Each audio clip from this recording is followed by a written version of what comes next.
So, how does the magic work for him? Does he always turn into a man at night?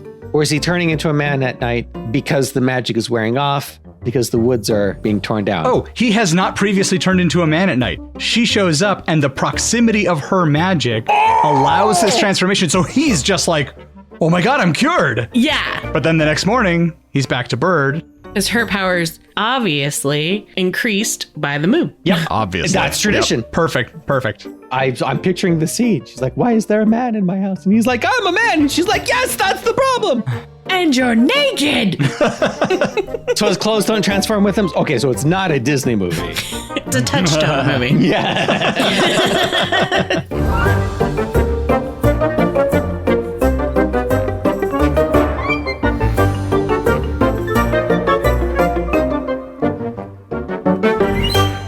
Hey there, story fans. Welcome to Almost Plausible, the podcast where we take ordinary objects and turn them into movies. I'm Thomas J. Brown, and here to filibuster vigilantly is Emily.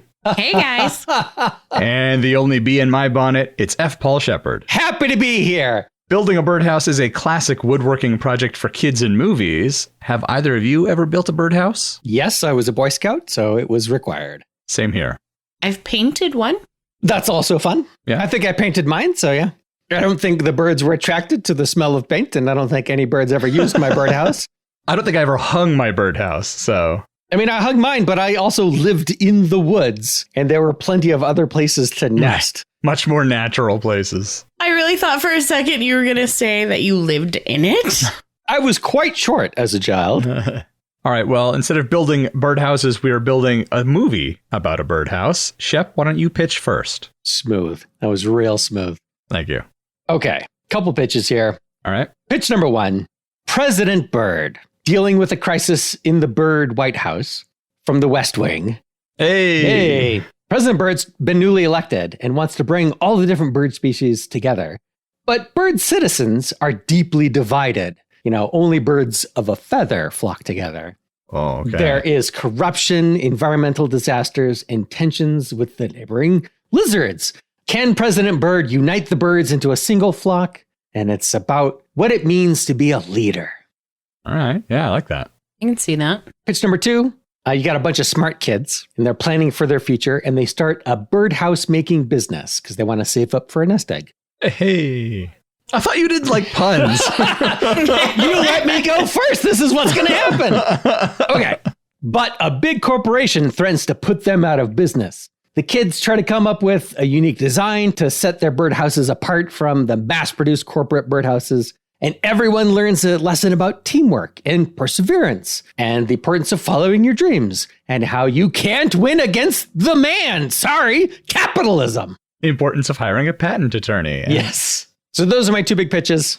Okay. Emily, what do you have for us? I have a young woman is being followed by a bird. And she thinks she's just noticing that particular species has moved into the area and she's just seeing them everywhere. Soon she realizes it's the same bird every time, thanks to a unique color pattern on its head. She decides that since this bird is always around, she'll build a birdhouse, but the bird never uses it. So she tries a different design. Same thing. She begins building gigantic, elaborate birdhouses, and none of them seem to satisfy the bird. One night, in frustration, she invites the bird into her house, and it transforms into a handsome prince who whisks her away, and they live happily ever after. The end. But at night, he would transform back into a bird, and he told her, you don't uncover the blanket. But she couldn't resist her curiosity, and she pulled off the blanket, and he was still a bird, and he flew out the window. She never saw him again. No, he flew into the window. It was closed. All right. My second pitch is a neighborhood's resident creepy house is surrounded by hundreds of birdhouses of varying size and color.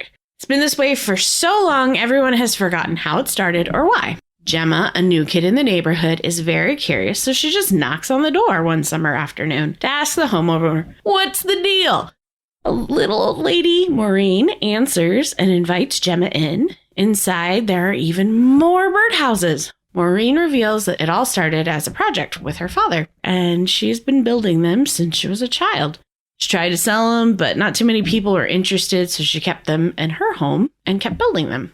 Gemma and Maureen become fast friends, and Gemma helps her set up an Etsy shop to sell them. Together, they build birdhouses and talk about their lives.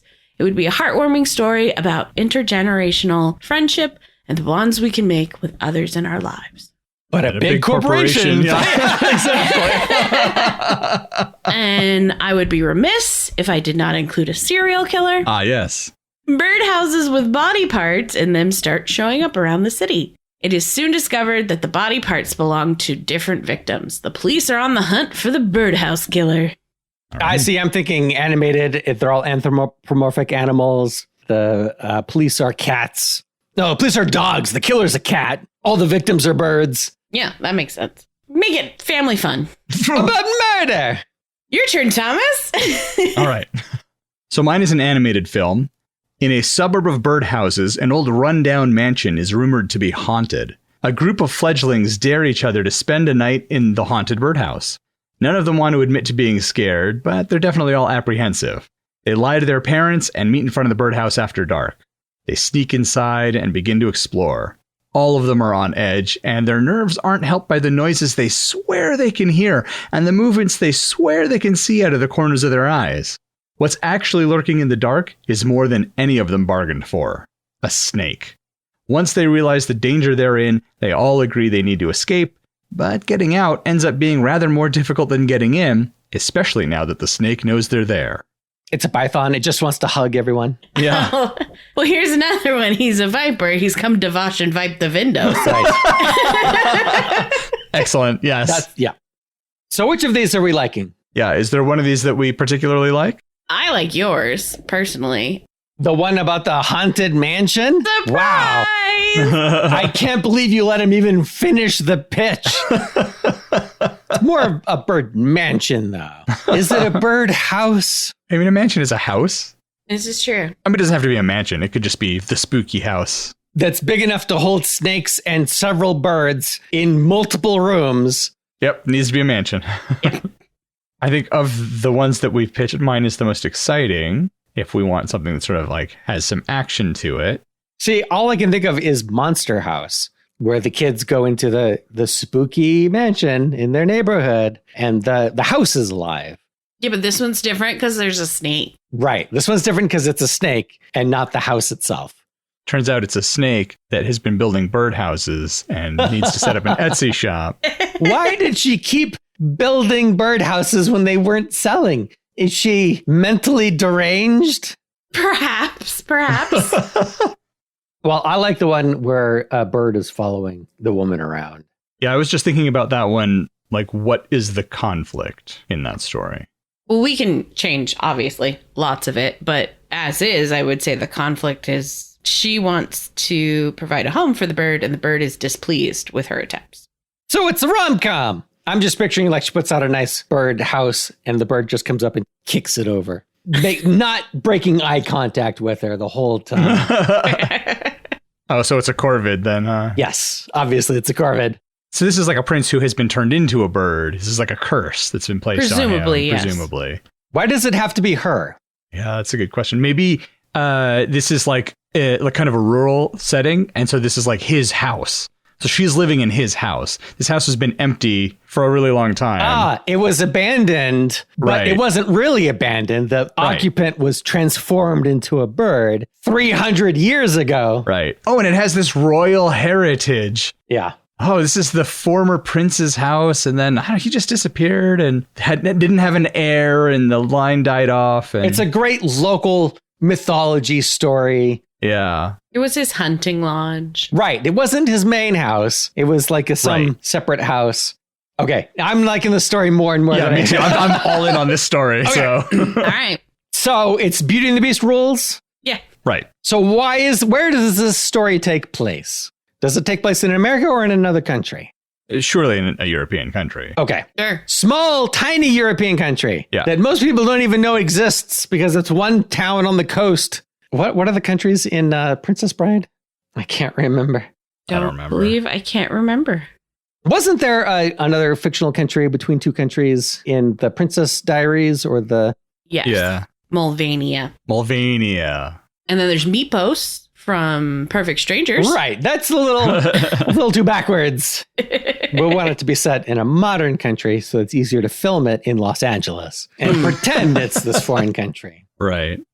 We could just make up a foreign country. Yeah, let's make up a small foreign country somewhere in Europe. Between Spain and France? Yes, they're all between Spain and France. So why are they speaking English? They were a failed attempt by England to conquer Spain, but they stayed. And now they're English speakers. Yeah. Sure. So we sort of hit on the idea that the line died out. So who's in charge of the country now? Well, the line was already dying out. It was a ceremonial role. That's why the country didn't collapse when the prince disappeared, because they had already transitioned to a parliamentary system. Okay. And so the prince going off and living in a hunting lodge is like, that's fine. Where are his guards doesn't matter, because the royal family doesn't really matter. And that was 300 years ago. So I want to make him a bird for 300 years. Okay. Yeah, for sure. So do we want him to turn into a person at the end of the movie or at the beginning of the movie? Because I want to turn it into a rom-com. But he needs to be a man most of the time. Yeah. If it's Beauty and the Beast rules, we don't want him to turn back into a bird. We want him to be able to stay a prince. Okay, so why did he become a bird? Like, what's the origin of that? What witch cast the spell? Yeah. And for what reason? Someone came to his cabin And he was rude? and he was rude because he was 11 years old. What's the story where the person is... Oh, wait, no, it's two people, right? One of them is a human by day and animal by night, and the other one is an animal by day and a human by night. Oh, it's Matthew Broderick, Lady Hawk. Yes, that's it. So maybe it's one of those kind of things where it's like at night he can be a human, but during the day he's a bird. That way he can be human, and that can be creepy for her. Like she's in the house and there's this dude standing outside looking in the window and she's freaked out by it. Matthew Broderick's character's name in this movie? Gaston. Just saying. Wow. Just saying.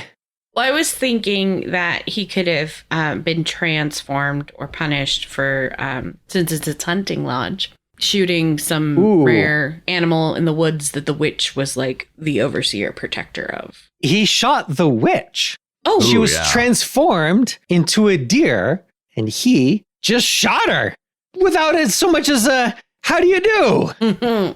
That works. And she lived because she's magic. Right. Obviously. She's like, oh, you want to know what it's like to be hunted? Now you're a game animal. So he's like a pheasant? Sure. That's big for a birdhouse. All right. He's a crow. It doesn't matter. Magpie. Make him pretty. Also, if it's a corvid, then it's smart. Right. Right. I want her to have friends in the area that tell her she can't, because this bird's always around and it's freaking her out. She wants to chase it off. And they're like, oh, you can't chase it off. They're smart. It will come back and take revenge. You have to please it. So it'll be nice to you. Just befriend it. Right. Some people have trained them to, collect money, coins and whatever in return for food or whatever, because they're smart. They can learn. She's like locked the door or something and it knows to like pull back the mat, pick up the key, stick it in the lock, turn. She's like, what the hell? I was going to say that it brings their treasures because it knows where like the chest of family jewels is. And it just starts bringing her like earrings and rings, necklaces. Ooh, there's so much potential there. Because if she shows up in town with these earrings that turn out to be the missing royal earrings, part of this treasure that was stolen a long time ago, allegedly stolen. When the prince was mysteriously disappeared. Right. And so the rumor is the prince ran off with the treasure. And that creates an extra layer of conflict within the story. I bet he's been living in the house. He probably flies down the chimney. He's living in his house. Right. Because why would he stop? Yeah. She's trying to shoosh him out of the house.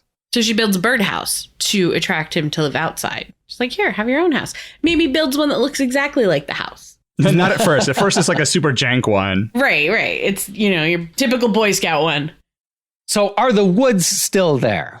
Okay, so the forest is still there, but it is dwindling. I was going to say it's dwindling. Yeah. Because they're building into it as they've run out of room because it's a city-state, essentially. Yeah. And she's a park ranger. It's a monumental historical site. That's why nobody lives there. It hasn't lived there because it was the last known residence of this prince. And she's now the caretaker of not only the house, but the land as well. which is played by esteemed character actress Margot Martindale. Okay, so why is the house going to be occupied by her now when it has been sitting vacant? It must have been so far away from civilization that no one bothered with it. But they're building out and plowing down the woods and building houses, and they get to it. Why are they keeping it on its own plot of land rather than knocking it down and putting a McMansion in its place? So maybe that's the plan. And she is a historical preservation advocate. And she's like, she realizes, no, this is the royal residence. This is a big piece of our country's history. This was the prince's hunting cabin, but she can't prove it. And if she can't prove it, they're going to knock it down. There's our ticking clock. Yeah. Does he have a clock? He has to fall in love or, whatever it is by a certain amount of time. Otherwise, he remains a bird forever. Well, not fall in love, but I'd say it takes the forest witch to turn him back into a man.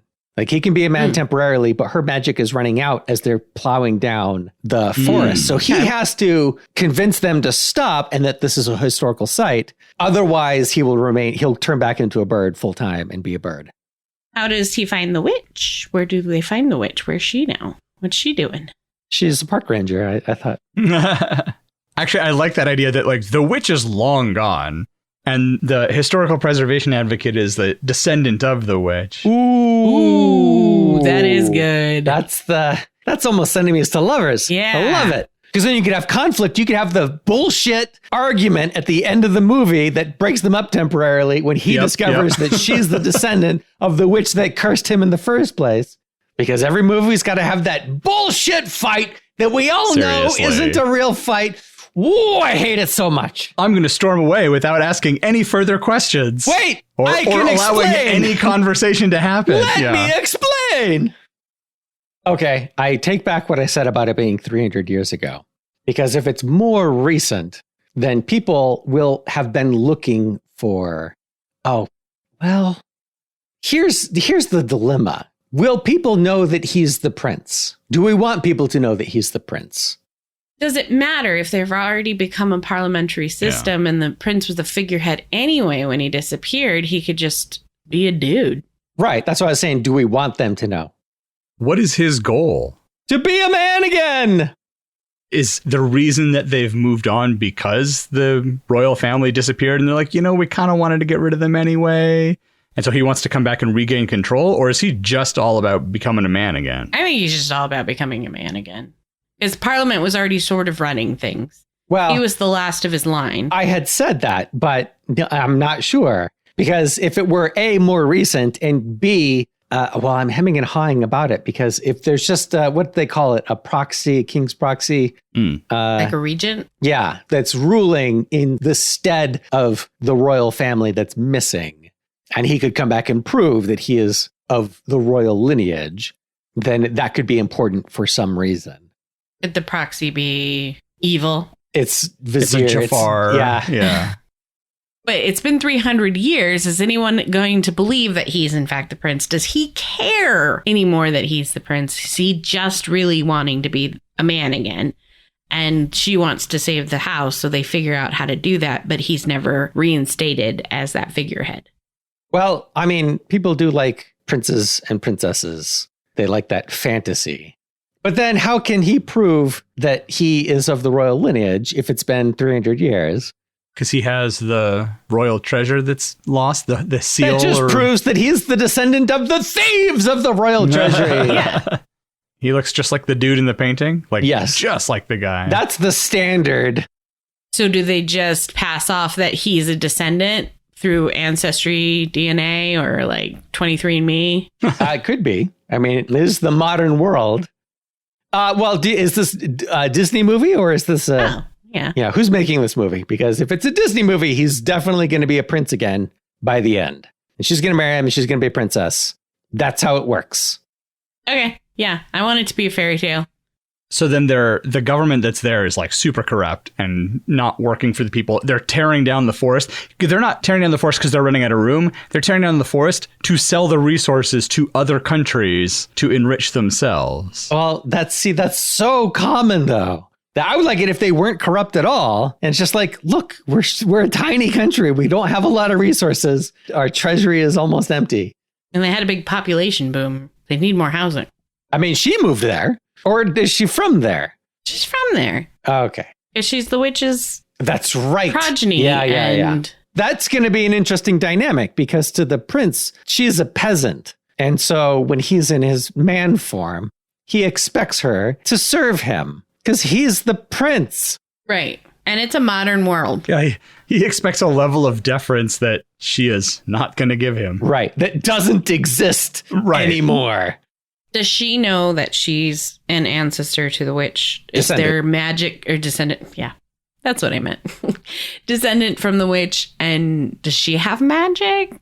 Oh, maybe there's a little bit of magic in her. That's why when they kiss at the end, he stays man. Because, so that's why she doesn't think much of a weird bird following her around. Because weird stuff always kind of happens to her and everyone in her family. That's normal. That's normal to her. And her friends are like, that's not normal. And she's like, well, you know how it is. Maybe there's a law that was passed, when they were switching over to the parliamentary system. It's like, well, if the royal family ever comes back, then we'll switch back to that. And it just was never repealed or anything. If the royal family brings back the royal treasury that they think the princess absconded with. Yeah, there you go. So, because right now they're in an economic crunch. That's why they're mowing down the woods. So if he brings the treasure back, then he'll be welcomed back with open arms, which he does and he is. Because that solves their problem. It's this like 300-year-old law that nobody really remembers and all kind of forgot about, but it's still on the books. Right. So we need that stuffy librarian character that knows all the obscure laws, that's friends with the main character girl. Right, because they're both history buffs. Yes! Oh, it all fits! I know I've said this before. You guys are good at this. Maybe he was her teacher. Oh, yeah. Oh, yeah. Perfect. She goes to ask some questions because the weird guy in the backyard knows some things that he shouldn't know. Right. We can bring him into the story early on because she's like, plus her whole thing is trying to find historical evidence to save this building. So how does the magic work for him?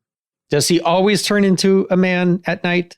Or is he turning into a man at night because the magic is wearing off? Because the woods are being torn down. Oh, he has not previously turned into a man at night. She shows up and the proximity of her magic allows this transformation. So he's just like, oh my God, I'm cured. Yeah. But then the next morning, he's back to bird. Because her powers obviously increased by the moon. Yep. Obviously. That's tradition. Yep. Perfect. I'm picturing the scene. She's like, why is there a man in my house? And he's like, I'm a man. And she's like, yes, that's the problem. And you're naked. So his clothes don't transform with him? Okay, so it's not a Disney movie. It's a Touchstone movie. Yeah. It's all tastefully placed stuff. Right. Blocking the... And then like one good shot of his really nice behind. Oh, yeah, definitely that. Right. In the moonlight, because it'll be at night. Yeah. Yep, I can picture it. 2 moons in this shot. Okay, so I think we have the general idea. How does that first interaction with her go? Why is she staying in the house at night? Well, so my initial thought was that it was, like how somebody will live in a tree to protect it. So she's living in the house so that it can't be torn down. Okay, that makes sense. Squatter rights type thing. Yeah, again, maybe there's some sort of a law about, you can't tear down a residence that somebody is living in. You have to give them 30 days notice or something like that. And so she's like, well, then I live here now. And so they want to tear it down. So they have to serve her a notice. And she's like, okay, I bought 30 days. Yeah. Now I got to prove, that this thing has historical significance. And this is like a long forgotten royal residence or something like that. Like, because otherwise it would be everyone would be like, oh yeah, that's the prince's residence. Of course it has historical significance. I was thinking that the city has built another residence elsewhere that they are pretending was the prince's, in a more commercially strategic location so that it could be a tourist attraction. Because this one was just in the woods and they'd have to build stuff to, roads and things to get to it. No. And it was so far away and undeveloped up to that point when they built this other one. Right. And it was because that's where he would go to hunt. You don't hunt near. So why would people be fooled that that his hunting cabin was downtown. Yeah, I like that. So their first interaction, how do we see him turn into the man from the bird? She has to witness him transform. Otherwise, he's just a naked man in the house. Oh, so I think that's how it starts. She turns around and there's a naked man in the house and they both freak out. Have we established that the bird has moved into the house, or is he just sneaking in through the fireplace? Has he snuck in and she doesn't know it's in there? Maybe she keeps the flue closed in the fireplace so that he can't come down the chimney anymore. But one night she builds a fire for warmth and goes to sleep and the fire goes out and so he can get back in. Why does he need to be in the house? That's where he lives. It's his house. Oh yeah, all of his treasures are hidden under the floorboards. Does he know that it's been 300 years? Or is his time as a bird sort of a blur? Yeah, I think he wouldn't know how long it's been exactly. He just knows it's been a really long time. And things have changed a lot, just outside. He doesn't know like anything else about anything other changes. He just knows that like there are buildings that weren't there before. Well, if he's a Corvid, if he's smart and he can go into town, then wouldn't he be up to date on things? I don't mind if he would be up to date on things, being that smart and going in and out. And then we lose a lot of that fish out of water, man out of time. I'm not saying that we need it because, again, this story has been done a lot. In fact, you can even have a scene where she's trying to explain to him what stuff is. And he's like, yeah, I know. Yeah, I'm aware. I like that. I want him to be that smart. Yeah. At some point, he's like, give me your iPhone. And she's like, oh. He's like, I'm a man now. Let's order a pizza. I want him to play chess in the park with a homeless guy in exchange for French fries. Like, that's their tradition. Yeah. Everyone thinks the homeless guy's crazy. He's playing chess against a bird. And losing. Oh, and then at the end of the movie, the old guy could be sad because the bird didn't show up. No, maybe when he gets kicked out of the cabin for being a naked guy, he goes downtown where he knows the homeless guy is and asks him for help because that's his friend. Okay. Does the magic continue to work if he moves that far away from her? Yes. It's magic. We can establish anything we want. Oh, no, because then her existence. Yeah. Okay. Plus, it's so far for him to go. Yeah. It's easy as a bird. He can fly straight there. Yeah. That's as the crow flies. Exactly. Whereas as a guy, he has to figure out how to get there naked. But I do like at the end of the movie, him rewarding the man, him coming to the guy and helping him out. Because he's a prince and he's rich now. Yeah. Right. He hires the guy to do something for him. Or he gives him a mansion. And so you see him at the end, the two of them playing chess in the park. This seems like a good time to take a break. And when we come back, the rest of our movie about a birdhouse.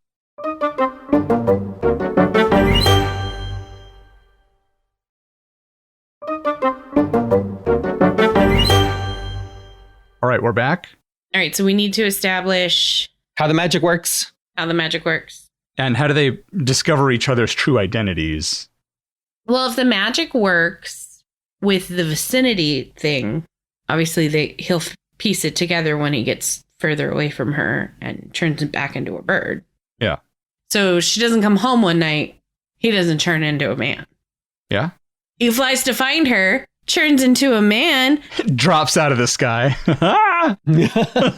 Into a backyard with clotheslines. I was also thinking I kind of want a scene where he transforms in front of people, like at the end, the big dramatic transformation. Mm-hmm. And if he's naked, it's going to throw things off. I'm fine with clothes transforming with him. Disney rules, that's fine. Or it could just be funny that he transforms in the Parliament room into a naked man and just goes right to the podium. It's Europe. It doesn't faze them.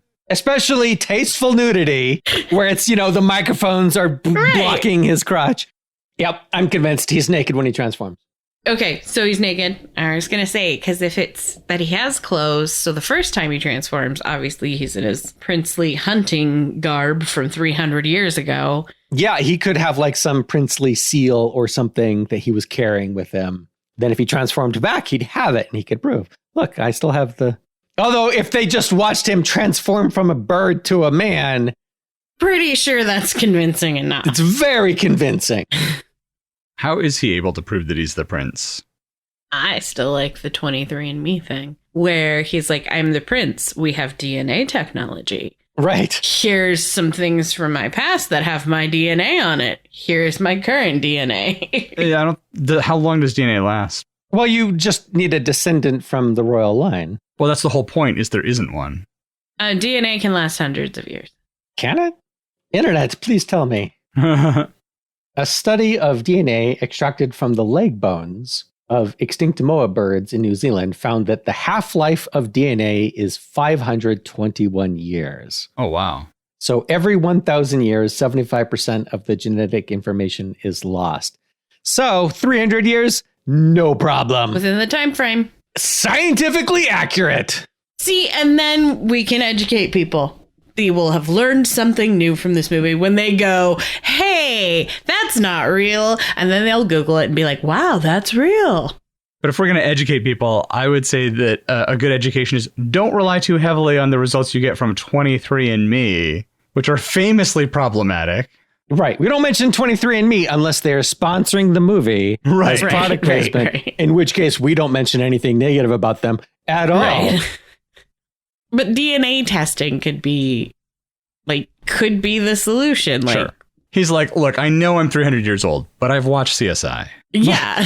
They're like, how do you know that? And he's like, I'm 300 years old. Right. I know a lot. I've been around. He goes outside the little university and just perches and listens to the lectures. And yeah. What would need convincing there as to why they would run the DNA for this random naked dude. I guess he if he transforms from a bird into a naked man before their eyes and he's like, run the DNA, and they run the DNA, I think that to me works. It does feel somewhat overly complicated, though. Like, if it was a typical Hollywood movie, they would all just sort of believe him because of one thing that would be tidy in a speech or... True. He knows the code to the royal vault. That's, there's 1,000 dials. Right. And you need to get it exactly right and no one can crack it. It's funny because to me that seems more complicated than swab my cheek. I guess the difference is that is an action he is taking to prove it. Yeah. As opposed to like passively waiting for someone else to do something. I understand because it's more visually palpable to have it be something like that rather than... Right, because movies are a visual medium. But he can even complain that a DNA test would be more accurate. Because he's smart. As he's doing the dials, he's like, this is stupid. Well, yeah, maybe he does. And then they'll we'll run the DNA after. We're not going to waste time and money now. Right, because anyone could just walk up and claim, how many DNA tests are we supposed to run? Right. Well, see, I'm thinking more Disney movie lines now. And I think Thomas was right. That either the government is corrupt or the current regent is corrupt. Because we need that villain. Yeah. We need that villain that knows that the magic is the magic tied to the woods or is it just to her? To her. So it's not tied to the woods at all. I thought that he could go and plow down. The woods are tied to her magic, but his proximity to her is what affects his ability to change. The woods are what affect her power. So what if there's a special rune stone that the witch had, and he was like, this will make a great stone to build my hunting lodge. And so it's not that he shot the witch, it's that he took this special stone. Right. And so she curses him. And so when the descendant is at the house, the proximity to the rune stone gives her power. And so it's the house and her simultaneously at night. Am I understanding this correctly? This is a lot of rules to establish. Yeah, that's true. I think that we may be overthinking it. We might be. Yeah, so the evil regent, he's got to figure it out, right? He knows she is the key, so he has to block her. It's two separate things. The rune stone is what's keeping him alive for 300 years so that he can suffer longer.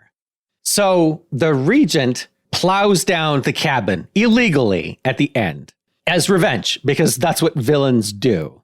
And so he collapses. It cracks the runestone. Right. So the prince collapses because now he's going to die because he's been alive for 300 years. And that's when she kisses him and he stops dying and he's fine. Beauty and the Beast. Yeah. Okay. Because then you can have the villain be hauled off by the cops because he illegally torn down this cabin. Well, they find some corruption in the thing, and then like he was doing something that Parliament wouldn't approve of. And while he had some power, Parliament had the real power, and he was abusing his limited regent power. Right. He knew that the tourist cabin was fake because the regents are the ones that set it up, and that the regent line has been passing that down as secret knowledge. So her coming back with proof that this cabin in the woods is the actual hunting cabin ruins his plans. He can't let that happen. Right. So it comes out that he's been lying about everything this whole time. He has been corrupt. His corruption's exposed. Tries to kill the prince. But he's arrested for the corruption part. Right. Yeah, I like that you get that sort of false ending of like, he's like reinstated to the throne and everybody knows he's the prince and everything's great. But yeah, then the regent destroys the cabin, destroys the stone, and suddenly there's a life or death conflict right at the very end. So as he lays dying, she's like, I loved you all along. Does she know that that's going to save him? No, she's kissing him goodbye. She's just kissing him goodbye. Yeah. And then how do they fall in love, I think, is kind of the only thing we're... Yeah. We've skipped over the rum. But I feel like it's probably pretty standard, right? Right. Like, there's nothing too wild here to figure Thomas, out. They are both attractive and in a movie. Okay. What part are you not understanding? And they're forced to spend time together. They're forced to work together. Right. Yeah. Yeah. Even though they don't get along at the beginning. How does he find out that she is the descendant of the witch? Or maybe she already knows that. Maybe she always knows that. That's why she talks about magical reality, because she comes from a magical family. That's why she moved back to this country, because her ancestor came from this country and she was a witch that had to flee to America. That's why she has an American accent, not because we're paying cheap actors and filming locally. How can we not afford to make these movies? We can really squeeze the budget on these. I'm just saying, we can logic our way around dollars. So yeah, she's looking for her ancestral cabin and stumbles upon... Right. And then maybe he talks about, this witch turned me into a bird. And she's like, yeah, I know. It was my grandma. And you deserved it. From what I understand.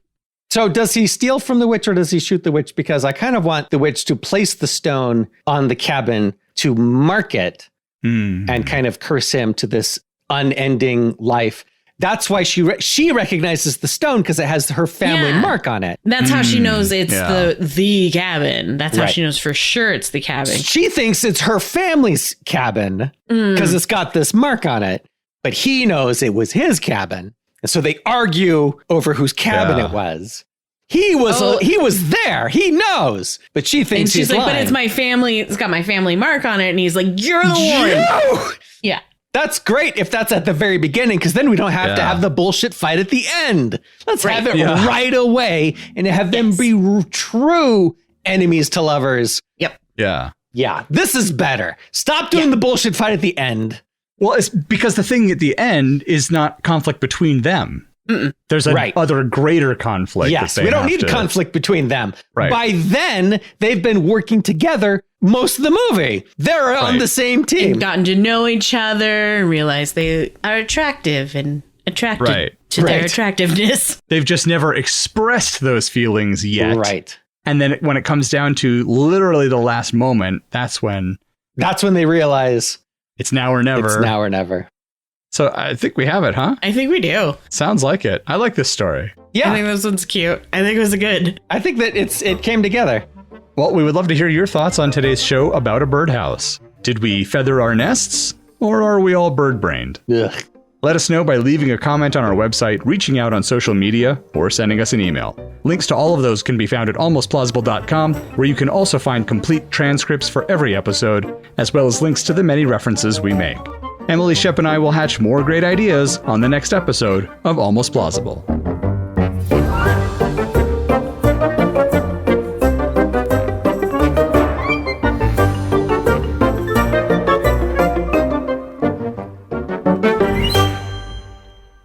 There's a lot of sideways glances because there's something there that wasn't ever there before. Right. She's got a friend that she can talk to about this. He's got his friend in the park that he can talk to about he hasn't had these feelings before, but he's been a bird for a very long time. I might keep that to myself. No, you got to spell it. It's because I'm like, does the guy ever ask him like, so you were a bird for 300 years? And he's like, yeah. And he's like, you ever, With another bird? With another bird? I don't peck and tell.